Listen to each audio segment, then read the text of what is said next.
కర్ణాకర్ గారు, ఈరోజు ఈస్టర్, మీకు ఈస్టర్ శుభాకాంక్షలు.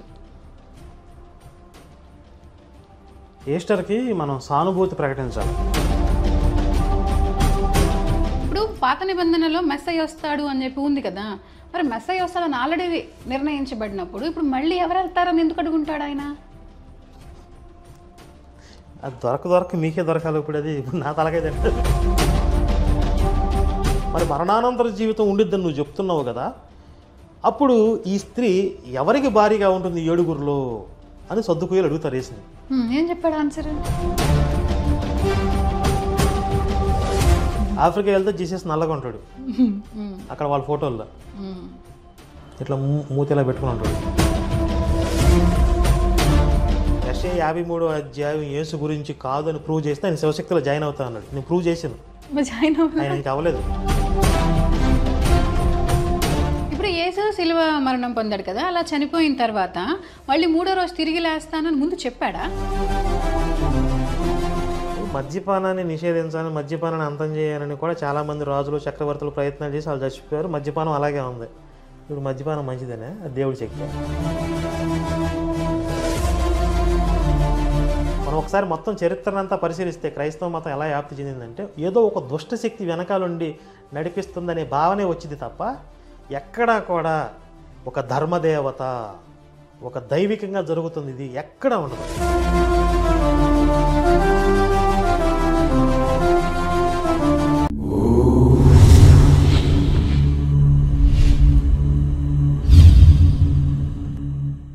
నమస్కారం, బైబిల్ తరగతుల కార్యక్రమానికి స్వాగతం. బైబిల్ తరగతులలో ఈరోజు మనం ఒక స్పెషల్ ఎపిసోడ్ చేయబోతున్నాం. అదే ఈస్టర్ స్పెషల్. ఈరోజు ఈస్టర్ కాబట్టి నేను ఒక 2 రోజుల క్రితం పేపర్లో ఒక ఆర్టికల్ చదివానండి. అది ఈస్టర్ గురించి. దాంట్లో నాకు చాలా సందేహాలు వచ్చాయి. మరి ఆ సందేహాలన్నింటినీ ఇప్పుడు కర్ణాకర్ గారిని అడిగి అవి నిజమా అబద్ధమా, అసలు దాని వెనుకున్న నిజాలేంటో ఇప్పుడు తెలుసుకుందాం. నమస్కారం బైబిల్ రత్న కర్ణాకర్ గారు. నమస్తే కర్ణాకర్ గారు, ఈరోజు ఈస్టర్, మీకు ఈస్టర్ శుభాకాంక్షలు. యేసు తిరిగి లేచాడు అని నమ్మే వాళ్ళకి శుభాకాంక్షలు. ఆయన లేవలేదు కదా. మరి ఇప్పుడు మనం ఏం చెప్పుకోవాలి దీనికి? ఈస్టర్కి మనం సానుభూతి ప్రకటించాలి. ఒక అబద్ధాన్ని నమ్మి దాంట్లో కొట్టుకుపోతున్నటువంటి ఒక జనాన్ని చూసినప్పుడు మనం సానుభూతిని ప్రకటించాలి శుభాకాంక్షలుగా. సరే, అయితే మరి ఆ సానుభూతిని మన క్రిస్టియన్ ప్రేక్షకులకి తెలియచేయండి.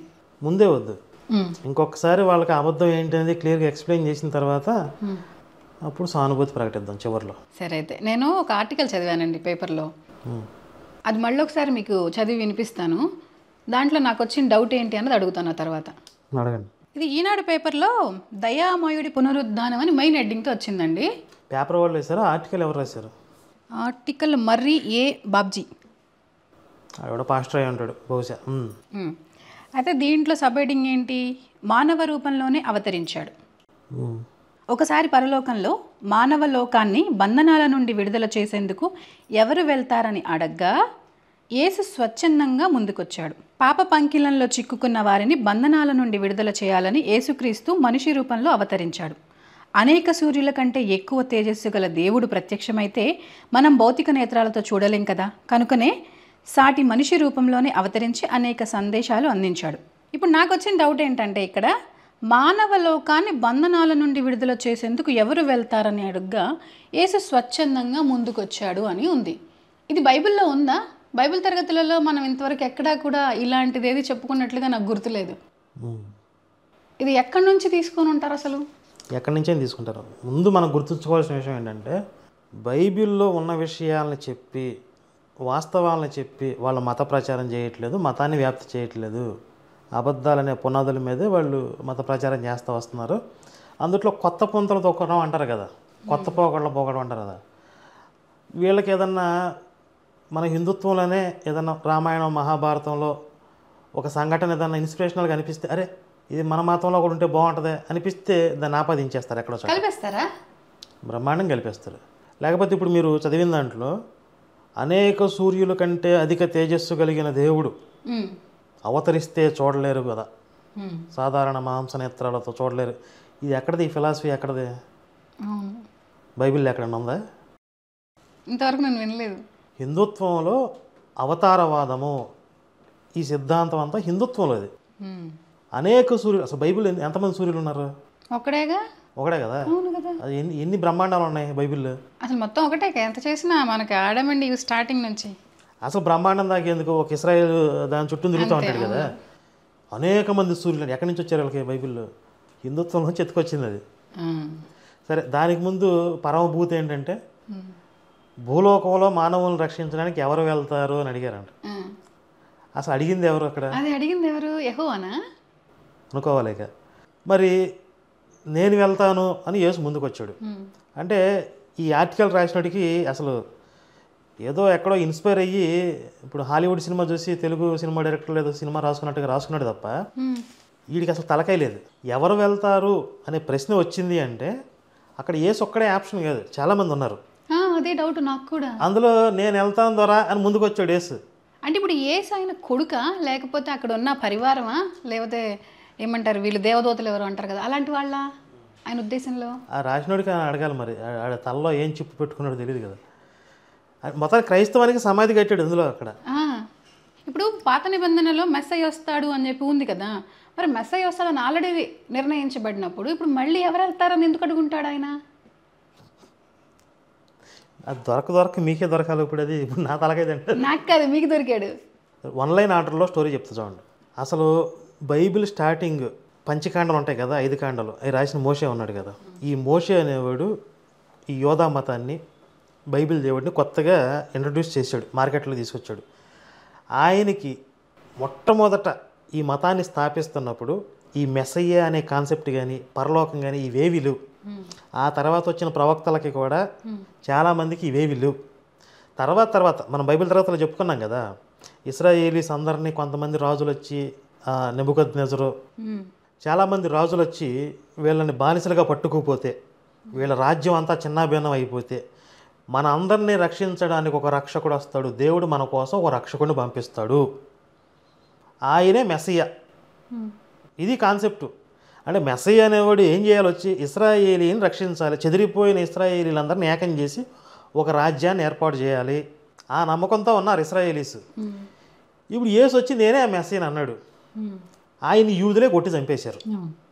అంటే అట్టర్ ఫ్లాప్ అయింది సినిమా. ఇశ్రాయేలీస్ని రక్షించి రాజ్యాన్ని ఏర్పాటు చేయవలసిన వాడే ఒకవేళ యేసు మెస్సయ్య అనుకుంటే వాళ్ళ చేతిలో చచ్చిపోయాడు. ప్రవచనాలు మొత్తం కొట్టుకుపోయింది.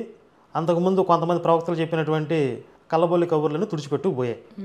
అసలు ఎక్కడితో మొత్తం తునాతునకలు అయిపోవాలి. కానీ విచిత్రంగా యేసు సమాధి మీద క్రైస్తవ మతం అనే పునాది లేపారు. యేసు శిష్యులు పౌలు, వీళ్ళ మార్కెటింగ్ స్ట్రాటజీ వేరే. ఫస్ట్ ఇశ్రాయేలీస్ నమ్మించడానికి చూశారు. ఒరే మన కోసం వచ్చిన రక్షకుడు ఆయనే రా అన్నారు. మరి రక్షకుడు అయితే మనకు రాజ్యం రావాలి కదా, ఏది అంటే అది భౌతిక రాజ్యం కాదు పరలోక రాజ్యం మార్చేశారు. అసలు చాలామంది ఇశ్రాయేలీస్కి చచ్చిపోయిన తర్వాత మరణానంతర జీవితం ఉంటుందనే నమ్మకం లేదు అసలు. ఎందుకంటే పాత నిబంధనలు ఎవరు అట్లా చెప్పలేదు. చాలా రేరు, 1-2 సందర్భాల్లో ఆత్మ అనే పదం వస్తుంది. అసలు మరణానంతర జీవితం గురించి బైబిల్ దేవుడు ఎక్కడా మాట్లాడ్డా, పాత నిబంధనలో లేదా? బైబిల్ దేవుడు ఎక్కడా మాట్లాడు. మీరు చూడండి, ఆయన చెప్పే అన్నీ, ఆయన ఇచ్చే వార్నింగులు, ఆయన పెట్టే ప్రలోభాలు అన్నీ ఈ లోకానికి సంబంధించినవే. ఒరే మిమ్మల్ని ఆశీర్వదిస్తాను రా, మీకు పాడి పంటలు బాగుంటాయి, పిల్లా పాపలు బాగుంటారు, నన్ను నమ్ముకుంటే సమృద్ధిగా ఉంటాయి, లేకపోతే మేము అంతు చూస్తాం. ఇవే ఆయన ఎక్కడా మరణానంతర జీవితం గురించి బైబిల్ దేవుడు మాట్లాడాల. అంటే బైబిల్ దేవుడి క్యారెక్టర్ ద్వారా ఆ ప్రవక్తలు మాట్లాడించలా. ఎందుకంటే వాళ్ళకి తెలియదు అసలు మరణానంతర జీవితం గురించి. తర్వాత వేరే మత గ్రంథాలను వీళ్ళు స్టడీ చేసిన తర్వాత, అరే ఇదేదో స్వర్గం నరకం అనే కాన్సెప్ట్ ఉంది, మరణానంతర జీవితం ఉంది, ఆత్మ శాశ్వతం, ఆత్మకి మరణం లేదు అనే భావనలు ఉన్నాయి వేరే మతంలో. దీన్ని మన మతంలో కూడా పెడితే బాగుంటుంది అనిపించిన వాళ్ళు మెల్లమెల్లగా దాంట్లో ఇన్వాల్వ్ చేస్తూ వచ్చారు మరణానంతర జీవితం గురించి. నిజమా? మరి వాళ్ళందరికీ ఇప్పుడు కొన్ని వేల సంవత్సరాల పాటు అసలు మరణానంతర జీవితం గురించి చెప్పకపోతే ఆ ప్రజలు పుట్టి చచ్చిపోయారు, వాళ్ళకి అసలు ఏం తెలియకుండా చచ్చిపోయారు. మళ్ళీ కొత్తగా నువ్వు కొత్త సిద్ధాంతాలు తయారు చేస్తే ఎట్లాగా మతంలో? అంతకుముందు ఉన్న వాళ్ళు ఏమైపోవాలి? అంతకు ముందు అయితే యెహోవా డైరెక్ట్ కాంటాక్ట్ కదా, ఆయన డైరెక్ట్గా చెప్పేయచ్చు. తర్వాత నుంచి పెద్ద కాంటాక్ట్ లేదు. కానీ పునరుద్ధానము లేదని చెప్పుడు సద్దుకయ్యలు అని చెప్పి ఒక చోట ఉంటుంది బైబిల్లో. యేసు దగ్గరకు వచ్చి, బోధకుడా మరణం తర్వాత మళ్ళీ జీవితం ఉంటుందని నువ్వు చెప్తున్నావు కదా, అయితే మరి ఇదిగో ఈ అమ్మాయి బ్రతికొండంగా 7 భార్య అయ్యింది, 7 అన్నదమ్ములకి భార్య అయ్యింది. అంటే అన్నదమ్ముల్లో ఒకడు చచ్చిపోతే వాడి భార్య వాడి సహోదరుడిని పెళ్లి చేసుకోవాలి, ఒక నియమం ఉంది కదా వాళ్ళకి. అట్లా ఒకటి తర్వాత ఒకటి చచ్చిపోతే ఒక కుటుంబంలో ఈ స్త్రీ ఆ అన్నదమ్ములు 7గురిని పెళ్లి చేసుకుంది. మరి మరణానంతర జీవితం ఉండిద్దని నువ్వు చెప్తున్నావు కదా, అప్పుడు ఈ స్త్రీ ఎవరికి భారీగా ఉంటుంది 7గురిలో అని సర్దుకుయ్యలు అడుగుతారు వేసింది. ఏం చెప్పాడు ఆన్సర్? మీరు తెలియట్లేదు మీకు, అసలు మరణానంతర జీవితంలో పెళ్ళిళ్ళు ఏం ఉండవు అని చెప్తాడు, శోభనాలు ఉండవని చెప్తాడు. మన ఓఫీర్ తాత చెప్పారు. ఓఫీర్ తాత ఏమో శోభనాలు ఉంటాయని చెప్పాడు, పెళ్ళిళ్ళు ఉండవు కానీ శోభనాలు ఉంటాయని చెప్పాడు. నేను కూడా దానికి నాకు చాలా డౌట్లు వచ్చినాయి. ఇప్పుడు అక్కడ కూడా అందమైన అమ్మాయిలకి లేనేస్తారు కదా అందరూ, యేసు భజన మానేసి అందమైన అమ్మాయికి లేనేస్తా కూర్చుంటే అప్పుడు పరిస్థితి ఏంటి అంటే ఇక్కడ మనకు అర్థం కావాల్సింది ఏంటంటే ఓఫీర్ మనస్తత్వం ఏంటి, పరలోకంలో కూడా సెక్స్ కావాలి ఆయనకి, కాబట్టి పరలోకంలో కూడా సెక్స్ ఉంటుందని చెప్పి రాసుకుంటున్నాడు లేదా ప్రచారం చేస్తున్నాడు. అలాగే బైబిల్ ప్రవక్తలకి వాళ్ళ మనస్తత్వానికి అనుగుణంగా ఏమేమి అనిపిస్తున్నాయో అవన్నీ బైబిల్ దేవుడితో చెప్పిస్తారు, బైబిల్ దేవుడి క్యారెక్టర్లో ఇన్పుట్స్ ఇస్తారనమాట. మోషే నరరూప రాక్షసుడు, బైబిల్ దేవుడు అలాగే ఉంటాడు, అలాగే తయారు చేశాడు మోషే, ఆ క్యారెక్టర్ని అలాగే తయారు చేశాడు. తర్వాత మిగిలిన వాళ్ళు దాన్ని కంటిన్యూ చేసుకుంటూ పోయారు. కాబట్టి పరలోకంలో వీళ్ళందరూ మీటింగ్ పెట్టుకున్నారు, అందులో యేసు వచ్చి నేను వెళ్తాను, ఇదంతా క్రియేషన్ అనమాట. ఇంకా ముందు ముందు చాలా వస్తాయి, చాలా క్రియేట్ చేస్తారు ఇలాంటివి. 2000 సంవత్సరాలుగా క్రైస్తవ మతాన్ని చాలా కిచిడీ చేశారు. ఇప్పుడు ఆయన రాశారు కదా, బైబిల్ చదవకుండా రాసి ఉంటారా, మొత్తం బైబిల్ చదివి ఉంటే ఉంది లేకపోతే లేదు ఎవరు చదువుతాడులే అని రాసి ఉంటాడు, అసలు దీన్ని ఎవరు అడుగుతారు అన్న ఆలోచన లేకుండా రాశాడంటారా? అంటే ఏదైనా కావచ్చు, వీళ్ళందరికీ కామన్గా ఉండే ఒకే ఒక ఆలోచన ఏంటి అంటే అన్యుల్ని రక్షించడానికి మనం మోసం చేసిన తప్పు లేదు. అంటే హిందువుల్ని లేకపోతే వేరే మతస్థుల్ని మత మార్పిడి చేయడానికి మనం అబద్ధాలు చెప్పొచ్చు, మోసాలు చేయొచ్చు, బైబిల్ పర్మిషన్ ఇస్తుంది. పౌలే ఈ విధంగా చేశాడు, దేవుడి కోసం నేను అబద్ధాలు ఆడితే నేను మోసగాడినే అంటాడు పౌలు. కాబట్టి వీళ్ళు లైసెన్స్ ఉందని ఫీల్ అయిపోతారు, ఏదైనా చెప్పినా పర్లేదు, ఎంత అబద్ధమైనా పర్లేదు, దేవుడు అని తప్పు పట్టడానికి. అది ఇంతకుముందు ఒక స్టోరీ వన్ లైన్ ఆర్డర్ చెప్పే కదా, దీనికి సంబంధించి పిన్ పాయింటెడ్గా స్ట్రైట్గా ఒక్క పాయింట్, మాకు పాత నిబంధన కొట్టేశారు కొత్త నిబంధన అంటారు, కొత్త నిబంధనల నుంచి ఒక అద్భుతమైన ఒక పాయింట్ చెప్తానండి. అపోస్తలుల కార్యాలు 13వ అధ్యాయంలో ఇప్పుడు నేను చెప్పిన స్టోరీ అంతా ఉంటుంది. అంటే ఇశ్రాయేలీస్కి వీళ్ళు యేసు శిష్యులు పౌలు కలిసి ఒరే మత మార్పిడి అవ్వండిరా, యేసును దేవుడు కుమారుడిగా ఒప్పుకోండిరా అని చెప్పి మత ప్రచారం చేస్తూ ఉంటారు కదా. దానికి ముందు అసలు మన ఇశ్రాయేలీస్ చరిత్ర ఏంది అనేది వాళ్ళు చెప్పుకుంటూ వస్తారనమాట. 13వ అధ్యాయం 17వ వచనం చదువుతున్నాను. ఇశ్రాయేలీలారా, దేవునికి భయపడువారులారా, వీళ్ళేంటి బైబిల్ దేవుడినే ఫాలో అవుతున్నారు, యేసు బైబిల్ దేవుడికి కొడుకుగా ఒప్పుకోవట్లా. కానీ పౌలు యేసు శిష్యులు వచ్చి ఇగో మన యేసు బైబిల్ దేవుడు కొడుకు, ఆయన పంపిస్తేనే వచ్చాడు, మన కోసమే చచ్చిపోయాడు అని చెప్పి కొత్త కథ చెప్తున్నారు. వాళ్ళేం ఒప్పుకోవట్లేదు, ఎందుకంటే వాళ్ళకి క్లియర్గా ఉంది మెస్సయ్య అనేవాడు చేంజ్ చేయాలి అనేది. అందుకని వాళ్ళని ఒప్పించడానికి పౌలు నానా తంటాలు పడుతున్నాడు. ఇశ్రాయేలును ఈ ప్రజల దేవుడు మన పితరులను ఏర్పరచుకుని, అంటే ఇశ్రాయేల్ ముఠా నాయకుడు అని అనుకున్నాం కదా మనం, గ్యాంగ్ లీడర్, ఈ ముఠాను ఏర్పరచుకున్నాడు అనమాట.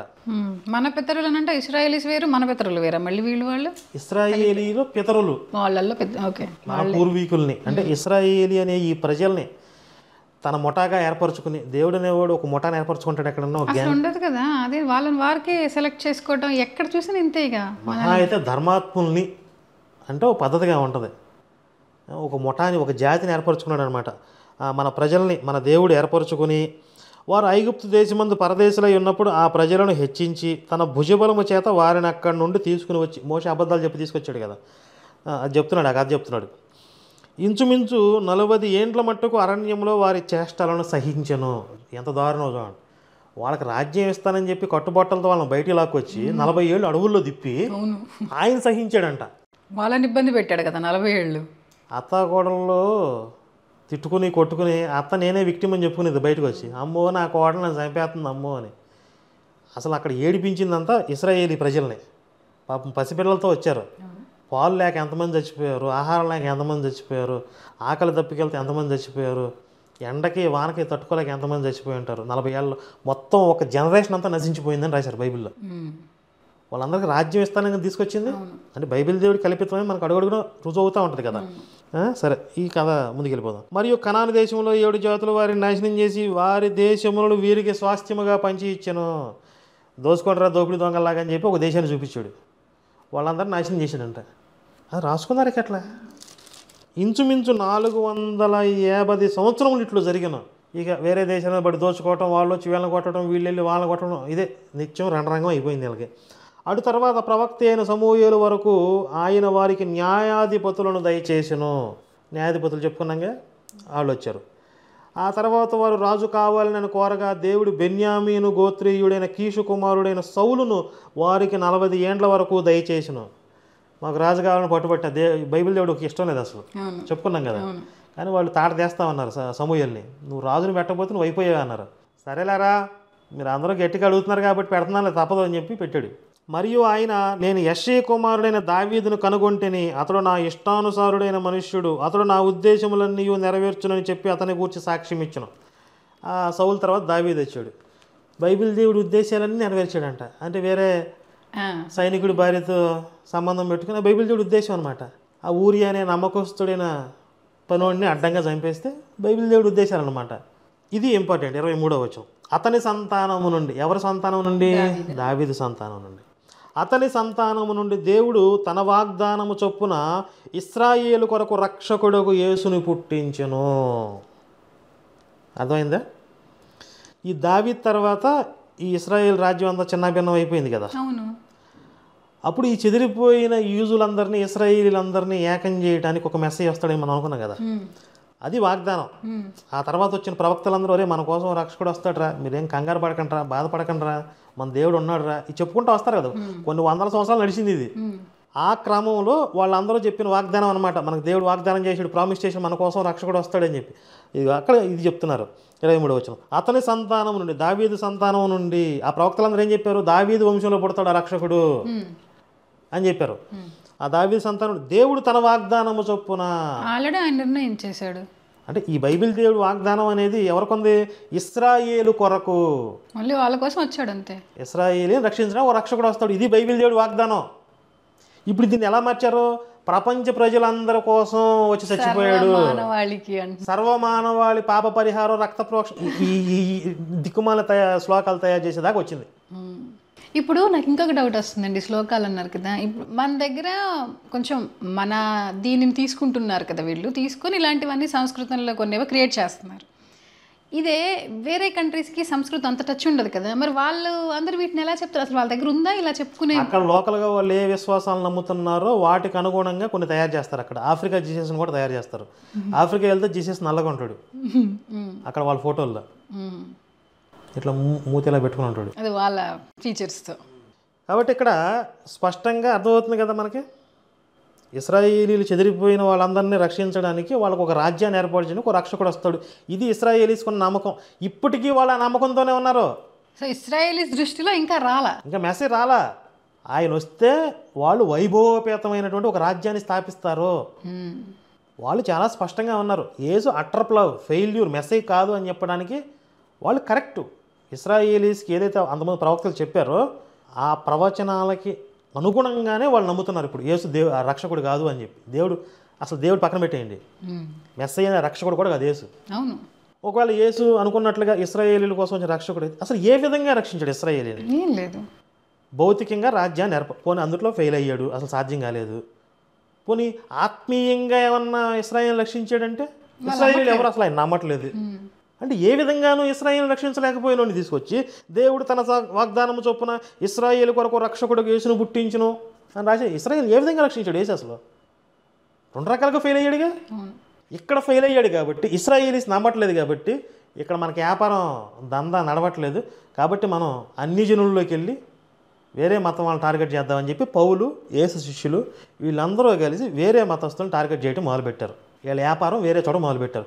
దానికి అక్కడ వాళ్ళకి ఏమేమి అడ్డంగా ఉన్నాయో అవన్నీ కొట్టిపడేశారు. సున్నతి అనేది ప్రధానంగా అడ్డంకిగా ఉంది వాళ్ళకి. యేసు మతంలోకి రావాలంటే అదే యోధా మతం. అప్పటికి ఇంకా పూర్తిగా యేసు మతం అనేది తయారు కాలేదు. యోధా మతమే కదా. యోధా మతానికి కొనసాగింపుగా యేసు ఒక ప్రవక్త, దేవుని కుమారుడు, ఇలాంటి భావాలతో నడిపిస్తున్నారు. తర్వాత యేసుని సెపరేట్గా ఒక దేవుడిగా క్రియేట్ చేశారు. ముందు అసలు అలాంటి భావం లేవు వీళ్ళకి. ఇదంతా పౌలు చేశాడు. అయితే వేరే మతం వాళ్ళు ఈ యోధా మతంలోకి, యేసు మతంలోకి రావాలంటే సున్నతి అనేది ప్రధానంగా అడ్డంకి, దాన్ని కొట్టేశాడు. సున్నతి చేసుకోకపోయినా ఏం పర్లేదయా అన్నాడు. అసలు బైబిల్ దేవుడు సున్నతి చేసుకోవాలని చంపేస్తానంటాడు. అవును. అంటే ఈ పౌలు అనేవాడికి అసలు బైబిల్ దేవుడు అంటే భయం ఉందా? ఆయన లేడని ఆయనకు తెలుసు. వాళ్ళకి అర్థమైంది క్లియర్గా, దీన్ని క్లియర్గా మనం వ్యాపారం చేసుకుందామని. అసలు నిజంగా బైబిల్ దేవుడు అనేవాడు ఉంటే మొట్టమొదట పౌలు వెనకాల పడతాడు భూమి మీదకి వస్తే. ఒకవేళ అసలు ఈ పౌల్ని తరివి తరివి తరివి కొడతాడు. అసలు బైబిల్ దేవుడు గాలి తీసేసింది ఎవరా అంటే పౌలే. ఎంత దారుణంగా గాలి చేస్తాడంటే, బైబిల్ దేవుడే నేను చాలా సీరియస్గా చెప్తాను, ఆయన అట్టా చెప్తాడు పక్కన పెట్టాను అంటాడు. తుస్సుమంటది బైబిల్ దేవుడు. ఇప్పుడు ప్రవచనం ఉంది కదా, మెస్సయ్య వస్తాడు అన్న ప్రవచనము, కానీ యేసుని వీళ్ళు నమ్మలేదు. ఎవరు? ఇజ్రాయిలీస్ ఇప్పటిదాకా కూడా నమ్మలేదు. 2000 సంవత్సరాల దాకా కూడా. నిజంగా ప్రవచనాలు ఉంటే ఇది కూడా రాయాలిగా బైబిల్లో. వస్తాడు కానీ మీరు నమ్మరు, ఆయన్ని కొట్టి చంపేస్తారు, లేకపోతే అసలు ఎప్పటికీ నమ్మరు, 2000 సంవత్సరాల దాకా. యెషయా గ్రంథం 53వ అధ్యాయంలో ఆయన గురించి ఆయన కొడతారు, ఉమ్మేస్తారు, నమ్మరు అన్నట్లుగా ఉంది అని చెప్పి చెప్తారు. అలా ఉండదు అక్కడ. నేను యెషయా 53వ అధ్యాయం గురించి అసలు ఏంటి విపి రెడ్డితో జరిగిన డిబేట్లో నేను ఛాలెంజ్ చేశాను, అందులో కొంత చెప్పాను. యెషయా 53వ అధ్యాయం యేసు గురించి కాదు అని ప్రూవ్ చేస్తే ఆయన శివశక్తిలో జాయిన్ అవుతా అన్నాడు. నేను ప్రూవ్ చేశాను, ఆయన ఇంకా అవ్వలేదు, మారు మనసు పొందలేదేమో. దీని మీద చాలామంది స్కాలర్స్ ఆల్రెడీ వెస్ట్రన్ కంట్రీస్లో కూడా మాట్లాడారు. ఇప్పుడు వీళ్ళు పాత నిబంధనలు ప్రవక్తలు ఉంటారు కదా, వీళ్ళు ఏంటంటే కొంత కవితాత్మకంగా మాట్లాడతారు. అసలు ఆ కన్యక పుడతాడని ప్రవచనం కూడా పచ్చి దారుణం. అసలు ఆ పారాగ్రాఫ్ మొత్తం చదివితే అర్థమైపోద్ది. అవును, చేశాం కదా మనం. ఆ కాలంలోనే అప్పుడే జరగాల్సింది ఇది. అవును, దాన్ని తీసుకొని చేసి ఆపాదించారు. కర్ణాకర్ గారు, మరి క్రైస్తవులందరూ కూడా ముఖ్యంగా యేసు మన కోసమే చచ్చిపోయాడు అని చెప్పేసి చాలా ప్రచారాలు చేస్తున్నారు. దానికి సంబంధించి ఈరోజు ఈస్టర్ జరుగుతుంది. అది రాంగ్ అని ఆల్రెడీ చాలాసార్లు ప్రూవ్ చేసాం మనం. కానీ ఇది ఇంకా బలంగా కొట్టిపడేసే ఇంకా రీజన్స్ ఏమైనా ఉన్నాయా దీంట్లో? మనం బైబిల్ తరగతిలో ఒక ఎపిసోడ్ ఉంటుంది, యేసుకి శిలువ శిక్ష వేయడానికి ప్రధాన కారణాలు ఏంటి అనేది. 2 కారణాలు ఉన్నాయి. ఒకటి రాజకీయపరమైనటువంటి కారణం, రెండోది మత కారణం. మత కారణం ఏంటి? ఈ యేసు యోధా మతానికి విరుద్ధంగా ప్రవర్తిస్తున్నాడు. నేను బైబిల్ దేవుడు ఆజ్ఞానుసారమే చెప్తున్నాను, ధర్మశాస్త్రాన్ని తూచా తప్పకుండా పాటిస్తాను, అందులో పొల్లైనా సున్నా అయినా తప్పిపోదు, భూమి ఆకాశాలు గతించినా కూడా అది నెరవేరుద్ది అని చెప్తూనే పూర్తిగా ధర్మశాస్త్రానికి విరుద్ధంగా మాట్లాడుతున్నాడు. కాబట్టి వీడు సాతాను అని చెప్పి వాళ్ళకి ఒక అభిప్రాయం. దుష్టశక్తి, సాతాను అని కూడా కాదు, వాళ్ళ బైబిల్ దేవుడికి విరుద్ధమైనటువంటి వాడు అనే ఒక అభిప్రాయం ఏర్పడింది వాళ్ళకి. ఎవడైనా సరే మిమ్మల్ని నా ఆజ్ఞల నుండి తప్పించే ప్రయత్నం చేస్తే వాడిని వేసేయమని బైబిల్ దేవుడే చెప్పాడు. మీరు వాడిని వేసేస్తారో లేదో తెలుసుకోవడం కోసం నేనే టెస్ట్ పెడతానని కూడా చెప్పాడు ద్వితీయోపదేశకాండంలో. మరి దాని ప్రకారం బైబిల్ దేవుడే యేసుని పంపించి ఒకవేళ ఆయనకి విరుద్ధంగా మాట్లాడించి అప్పుడు వీళ్ళు చంపుతారో సంపరో అని టెస్ట్ పెడితే ఆ టెస్ట్లో మేము ఫెయిల్ అయితే ఎలాగే నేసేయాలనుకున్నారు. తప్పే ఉంది. అవును, గుడ్ లాజిక్ ఇది. నేను బైబిల్ దేవుణ్ణి, ఇస్రాయేలీస్ని, యేసుని, పాస్టర్లను పక్కన పెడితే అసలు పాస్టర్లు పనికిరారు. నేను జడ్జి స్థానంలో ఉంటే అంటే మొత్తం అందరి వాదనలు తీసుకుంటాను. మీరు ఎందుకురా యేసుని చంపారంటే అసలు ఇస్రాయేలీస్ దగ్గర ఉన్నటువంటి బలమైన ఆధారాలు ఎవరి దగ్గర లేవు. ఇస్రాయేలీస్ ప్రకారం యేసుని చంపడంలో వాళ్ళ దగ్గర 1% కూడా దోషం లేదు అసలు. ఇప్పుడు ఇస్రాయేలీస్ని తిడతా ఉంటారు వీళ్ళందరూ యేసుని నమ్మలేదని చెప్పి. నమ్మకూడదు, బైబిల్ దేవుడు అలా చెప్పాడు. ఆయన చెప్పిన కొలతల ప్రకారమే యేసు లేడు. యేసుని వేసేస్తేనే వీళ్ళు దేవుడికి విధేయులు, వాళ్ళ దేవుడికి విధేయులు. కాబట్టి మత కారణం అనేది ఒకటి ఉంది యేసుని చంపడానికి. రెండోది రాజకీయపరమైనటువంటి కారణం ఒకటి ఉంది. యోహాను సువార్తలో ఇశ్రాయేలు పెద్ద మనుషులు మాట్లాడుకుంటారు. ఒకసారి అది మీకు చదివినిపిస్తూ చూడండి. యోహాను సువార్త 11వ అధ్యాయంలో 48వ వచనం. మనమాయనను ఈలాగు చూచుచూ ఊరుకుండిన ఎడల, యేసుని అట్లాగే వదిలేస్తే అందరూ ఆయన యందు విశ్వాసం ఉంచెదరు. నమ్ముతారు. ఇంకా ఏమని విశ్వాసం ఉంచెదరు? ఈయన దేవుడు అని కాదు, ఈయన మెస్సయ్య అని చెప్పి. వాళ్ళందరూ ఎదురు చూస్తున్నారు కదా, మన రక్షకుడు ఈయనే, మన మెస్సయ్య ఈయనే అని చెప్పి అందరూ ఆయన యందు విశ్వాసం ఉంచెదరు. విశ్వాసం ఉంచితే నష్టం ఏంటి? మంచిదే కదా, మెస్సయ్య రావాలని చెప్పి వీళ్ళందరూ ఎదురు చూస్తుంది. నష్టం ఏంటి? ప్రమాదం ఏంటి? ఆ తర్వాత చూడండి. అప్పుడు రోమీయులు వచ్చి మన స్థలమును మన జనమును ఆక్రమించుకొందురని చెప్పిరి. జనాలందరూ మన రక్షకుడు వచ్చేసాడు, మన మెస్సయ్య వచ్చేసాడు అని చెప్పి ఇశ్రాయేలీలందరూ ఈయన నమ్మితే వీళ్ళందరూ ఏం చేస్తారు? తిరుగుబాటు చేస్తారు. రోమా ప్రభుత్వం మీద తిరుగుబాటు చేస్తారు. మా సొంత రాజ్యం వచ్చేసింది, మా నాయకుడు వచ్చేసాడు, మీరెవర్రా మమ్మల్ని పరిపాలించడానికి అని చెప్పి ఇశ్రాయేలీస్ని తిరుగుబాటు వచ్చేది. అప్పుడేమైంది? రోమా సైనికులు వచ్చి వీళ్ళు తాడదేస్తారు. ఇది ప్రమాదం. నిజంగా ఈయన మెస్సయ్య అయితే, ఈయనకి పవర్స్ ఉన్నాయని నమ్మితే వీళ్ళు కూడా హ్యాపీ. కానీ ఇది మెస్సయ్య కాదు, కాకుండా నేను మెసేజ్ నేను చెప్పుకుంటున్నాడు. కొంతమంది అమాయకులు నమ్మేస్తే వాళ్ళు తిరుగుబాటు చేస్తే మన ఇశ్రాయేలీలందరికీ ముడిద్ది అని వీళ్ళందరూ రహస్యంగా మాట్లాడుకుంటున్నారు. అయితే వారిలో కైపా అని ఒకడు ఆ సంవత్సరం ప్రధాన యాజకుడై ఉండి, ఇశ్రాయేల్ పెద్ద మనుషుల్లో ప్రధాన యాజకుడైన కైపా అనేవాడు, మీకేమీ తెలియదు, మన జనమంతయు నశింపకున్నట్లు ఒక మనుషుడు ప్రజల కొరకు చనిపోవడం మీకు ఉపయుక్తమని మీరు ఆలోచించుకొనరు అని వారితో చెప్పాను. ఏంటి ఇంత మీటింగులు అసలు? అని వేసేస్తే అయిపోతుంది, మన అందరం చచ్చిపోవాలి వాడి కోసం. ఇప్పుడు దీనికోసం ఏదో మీటింగ్లు పెడుతున్నారు. ఈ తొక్కలో మీటింగ్లు నాకేం అర్థం కావట్లేదు. 10 మంది ఉన్నారు, అందరిని వేసేసి ఇంటికి వెళ్ళిపోవచ్చు మహేష్ బాబు అంటాడు కదా. ఆ కైపోయిన కూడా అన్నాడు వేసినొక్కడిని వేసేస్తే అయిపోద్ది, ప్రమాదం ఉండదు కదా అని. కాబట్టి ఇక్కడ పొలిటికల్ రీజన్, మత కారణం, రాజకీయ కారణం క్లియర్గా యేసుని ఎందుకు చంపారు అన్నదానికి ఉంది కదా. వీళ్ళందరూ కలిసి పిలాతు దగ్గర తీసుకుపోయి, పిలాతు ఎవరికి సామంతరాజు, కైసర్ చక్రవర్తికి సామంతరాజు. ఇది ఒక కైసర్ చక్రవర్తికి విరుద్ధంగా తిరుగుబాటు చేస్తున్నాడు ఇతను, అంటే ఒక నక్సలైట్ ఇతను, రాజద్రోహానికి పాల్పడుతున్నాడు. కాబట్టి వీడికి మరణశిక్ష చేయమని చెప్పి పిలాతు మీద ఒత్తిడి తెచ్చారు. ఇప్పుడు ఈ మీటింగ్ పెట్టుకున్న వాళ్ళందరూ పాపం ధర్మబద్ధంగా ఉన్నారు, జనాల్ని జనాలు కాపాడుకోవాలనుకుంటున్నారు, తప్పేం లేదు అసలు. ఏసుకి చేతగాక మరి నేను మెసేజ్ అని చెప్పుకుంటాడు ఓ పక్క. ఇంకొకసారి ఏమైందంటే ఆయన్ని రాజుగా చేయడానికి జనాలు వస్తారని చెప్పి ఏసు అక్కడి నుంచి పారిపోయాడు అని ఉంటుంది. రాజుగా చేస్తే మిగతా వాళ్ళు వచ్చి నేను చంపేస్తారు, రాజు అని చెప్తే పట్టుకుని వేసుకెళ్ళిపోతారు కదా. అంత పిరికోడు, ఓ పక్క పిరికోడు, నేనే మెసేజ్ అంటాడు. మళ్ళీ ఎవరిని మోసం చేద్దామని? పెద్ద మనుషులు కరెక్ట్గా ఉన్నారు, ఇశ్రాయేల్ పెద్ద మనుషులు. ఈయన చేతగానుడు. ఈ మిరాకిల్స్ అన్నీ ట్రాష్, ఆయన పక్కన పెట్టాడు అసలు, ఒట్టి బోటకం. అక్కడ ఒక సందర్భంలో పెద్ద మనుషులు అడుగుతారు, బోధకుడా ఆకాశం నుండి ఒక సూచక్రియ చూపించమని అడుగుతారు. నువ్వే ఆయన అయితే చూపించనంటాడుగా. ఏనంటాడు, నిజంగా అంతకుముందు చాలా అద్భుతాలు చేసి ఉంటే ఇప్పుడు కొత్తగా అడుగుతున్నారు ఏంటో అనాలి కదా, ఎన్నో చేశాను కదా అని అనాలి. మీకు అనుగ్రహింపబడదు అంటాడు. ఈ తరం వారికి ఒక్క సూచక్రియ కూడా చేయదు అంటాడు. నమ్మాల్సింది వాళ్ళేగా పాపం. మరి సూచక్రియలు చేసి నమ్మించాలని చెప్పి మీ ప్రవక్తలే చెప్పారు కదా. కనుక ఓవరాల్గా ఇశ్రాయేలీస్ అనేవాళ్ళు, ఆ పెద్ద మనుషులు అనేవాళ్ళు చాలా సందర్భాల్లో యేసుని పరీక్షగా చూస్తారు. నిజం చెప్పు, నీవే ఆయనవా, మాతో ఎందుకు గేమ్స్ ఆడుతున్నావు నువ్వు అని ఒకసారి అడుగుతారు. సిలువు మీద కూడా నీవే ఆయనవైతే దిగిరా నమ్ముతాం ఇప్పటికైనా అంటారు. చాలా సందర్భాల్లో ఈయన మెస్సయ్య మెస్సయ్య, ఎందుకంటే వాళ్ళకి ఎదురు చూస్తున్నారు, వాళ్ళు కళ్ళు కాయలు కాసేలాగా మెస్సయ్య కోసం ఎదురు చూస్తున్నారు. ఇప్పుడు మనం కల్కి భగవాన్ కోసం ఎదురు చూస్తున్నాం. నిజంగా కల్కి భగవాన్ అంతటి వాడు వస్తే మనం అందరం స్వాగతిస్తాం, సంతోషిస్తాం కదా. ఆయన చంపేయింగే, అది చంపే అంత అవకాశం రాదు, ఆయన అంత పవర్ఫుల్గా ఉంటారు కాబట్టి. చంపే అంత సీన్ కూడా మనకు ఉండదు అసలు. అక్కడ జరిగింది అది.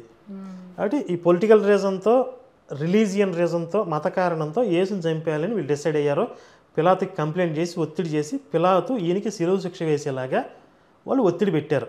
శిలువు శిక్షని సర్వసాధారణము, అక్కడ రాజద్రోహులకి, దొంగతనాలు చేసిన వాళ్ళకి, హత్యలు చేసిన వాళ్ళకి, మానభంగాలు చేసిన వాళ్ళకి క్రూయల్గా పనిష్మెంట్ ఇవ్వటం అనేది ఈ శిలువ శిక్ష.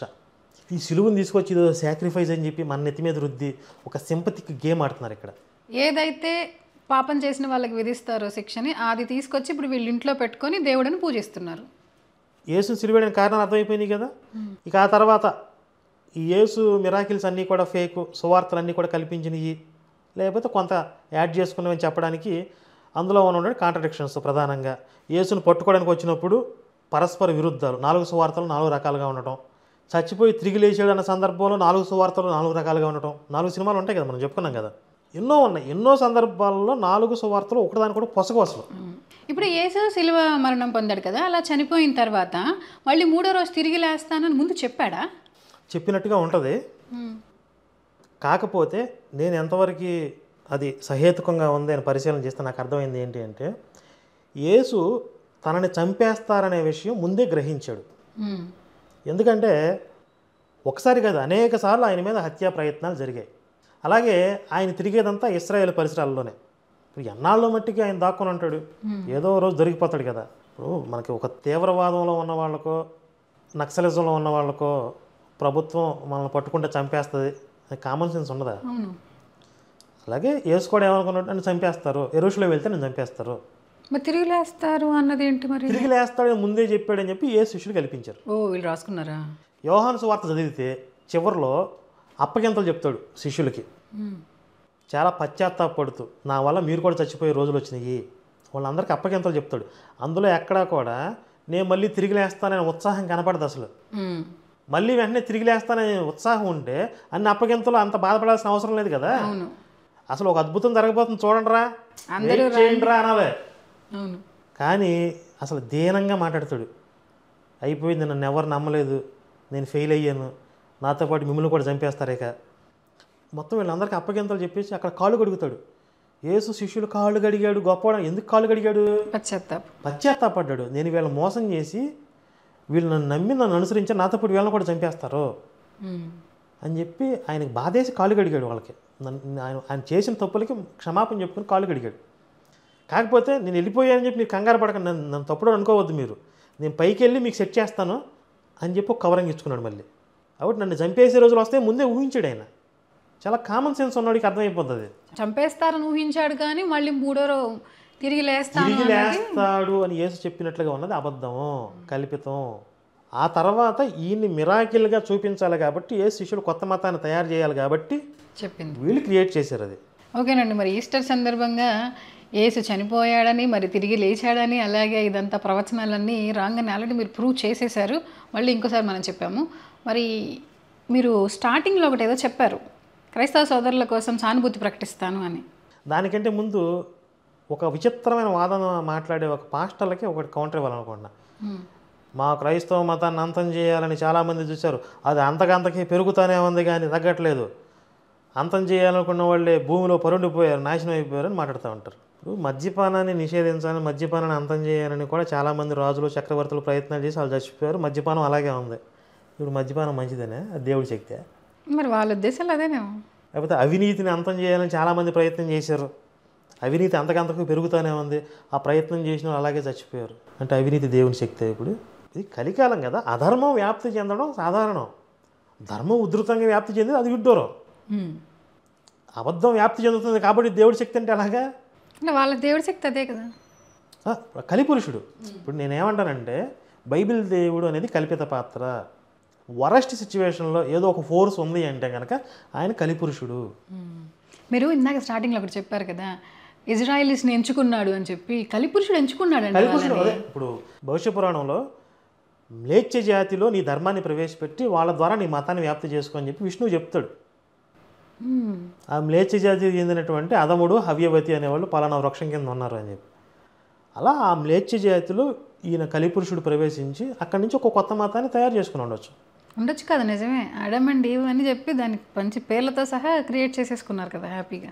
మనం ఒకసారి మొత్తం చరిత్రనంతా పరిశీలిస్తే క్రైస్తవ మతం ఎలా వ్యాప్తి చెందిందంటే ఏదో ఒక దుష్ట శక్తి వెనకాలండి నడిపిస్తుందనే భావనే వచ్చింది తప్ప ఎక్కడా కూడా ఒక ధర్మదేవత, ఒక దైవికంగా జరుగుతుంది ఇది ఎక్కడా ఉండదు. ఖచ్చితంగా అయితే బైబిల్ దేవుడు కల్పిత పాత్ర లేదా కలిపురుషుడు 100%.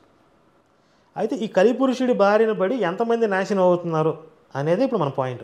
వాళ్ళందరికీ నా సానుభూతి. ఇదండి ఇవాళ బైబిల్ తరగతులు. కళ్ళ ముందు ఇన్ని నిజాలు కళ్ళకు కట్టినట్టు మేము చూపిస్తున్నా కూడా ఈ నిజాలను దేన్ని నమ్మకుండా పాస్టర్ల మాయ మాటలకి, వాళ్ళ ప్రలోభాలకి లోబడిపోయి ఇలా ఉపవాస ప్రార్థనలు అని చెప్పేసి, కూటములు అని చెప్పేసి ఈ ఈస్టర్ పండుగను జరుపుకుంటున్నారు. మీరు జరుపుకోవటమే కాకుండా ఇతరులను కూడా అందులోకి లాగడానికి ప్రయత్నిస్తున్నారు. అదో పెద్ద గొప్ప విషయం అని ఫీల్ అవుతూ ఉన్నారు. మరి ఇలాంటి ఎపిసోడ్స్ అన్నీ చూసిన తర్వాత అయినా కొంచెం మారు మనసు పొంది నిజాలు తెలుసుకోండి. జై శ్రీరామ్.